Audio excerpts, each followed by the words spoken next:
They're looking at what started with Hillary Clinton's clearing on the email case and the starting of Russia collusion through Ukraine impeachment, where they hide Hunter Biden's problems but try to pretend Donald Trump has a Ukraine problem, all the way through Jack Smith is one ongoing criminal conspiracy.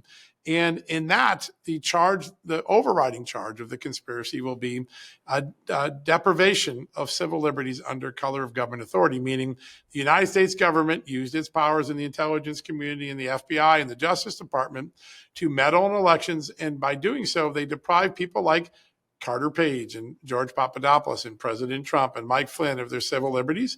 They may have deprived all Americans of their civil rights to a fair and free election.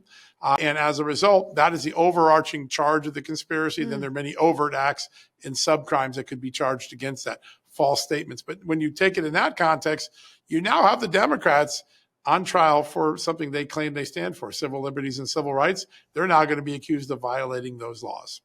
And that's one of the big charges. We've been talking frequently on this show about how we don't want measly little perjury charges to be brought as the main thing. We want some of the big crimes, whether it's grand conspiracy, seditious conspiracy, conspiracy to defraud the government, deprivation of civil liberties under the color of law. We want these big charges to be brought.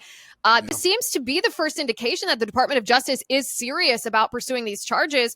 Let me ask you about the multiple grand juries. So there was a report yesterday in the Wall Street Journal that said that the grand jury impaneled by the Department of Justice was going to be in D.C.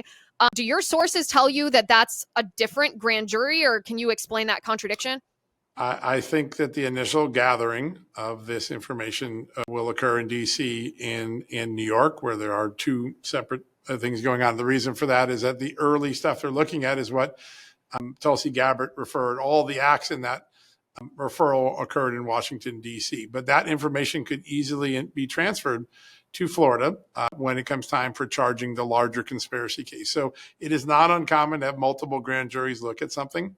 Where you ultimately decide to bring the charges is where you think the primary, most current, and most serious crimes occurred, and then you can charge backwards through other locations. And so my understanding is New York and D.C. has some grand jury activity that's starting. But the plan is for the U.S. attorney in Miami, perhaps would build a team in Fort Pierce where the Jack Smith case was, and all of the evidence eventually will get transferred to one jurisdiction.